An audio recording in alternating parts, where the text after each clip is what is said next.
تازه او ښه خبر بالاخره د ډیورنډ کرښې په اوږدو کې د پاکستاني ځواکونو له لوري پر افغان خاوره د تیري د مخنیوي لپاره افغان ځواکونو لاس په کار شول.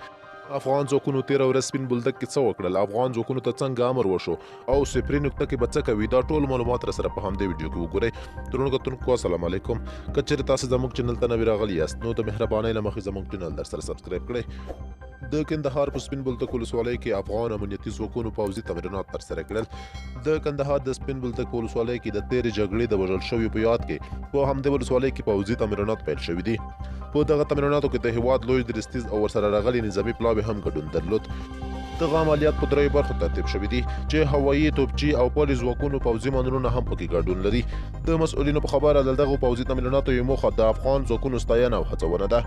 څو اونۍ وړاندې د کندهار سپین بولدک چمن پر دروازه وروسته له هغې د افغان سرحدي او پاکستاني ملیشو ترمنځ جګړه وشوه چې کله پاکستاني ملیشو د کرښې هاخوا پر بندي پاتې مسافرو ډزې وکړې.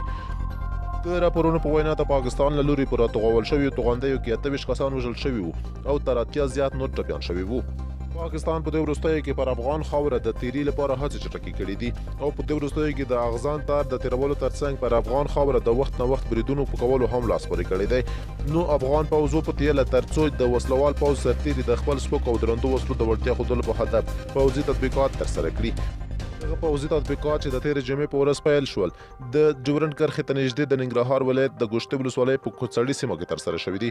د افغانستان د دفاع وزارت ویلي دي چې په یادو تطبیقاتو کې پیاده، کمانډو، ضربتي، پولیسات او هوایي ځواکونو ګډون درلود.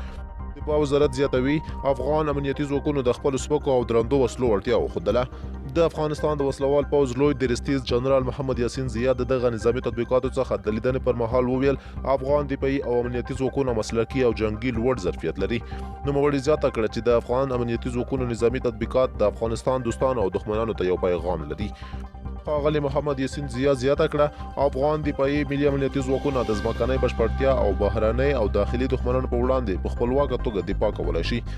هغه زیاتوي زموږ پیغام د افغانستان د دښمنانو لپاره دا دی چې موږ ماتې نه خوړونکي یو، لوړ ظرفیت لرونکي او زړور ځواکونه یو.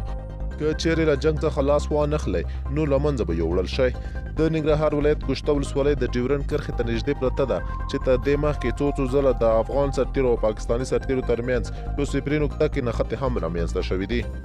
د افغان پوځ له لوري د ډیورنډ کرښې په صفري نقطه کې وروستي پوځي عملیاتو د افغانستان د خلکو هیله زیاته کړې ده او پر خپلو امنیتي ځواکونو د افغانستان د خلکو باور لا زیات شوی دی. او افغان ولس له خپلو ملي امنیتي ځواکونو څخه دا هیله کوي تر څو د پاکستاني ځواکونو د تیریو مخه ونیول شي او په ډیورنډ کرښه د تاسیساتو د جوړولو څخه مخنیوی شوی وي. د یادونې وړ ده چې خوست، پکتیا، پکتیکا، ننګرهار، کندهار، زابل او یو شمېر نور ولایتونه هغه ولایتونه دي چې له پاکستان سره سرحدي پوله لري او وخت نه وخت د افغان امنیتي ځواکونو او همدارنګه د پاکستاني ملیشې له لوري نښتې رامنځته کیږي. درنو کتونکو له تاسو څخه ډېره زیاته مننه چې ویډیو مو راسره تر پایه پورې وکته. که ویډیو مو خوښه شوې وي لایک او شیر یې کړئ، همدارنګه د نورو ښایسته ویډیوګانو لپاره زموږ چینل درسره سبسکرایب کړئ.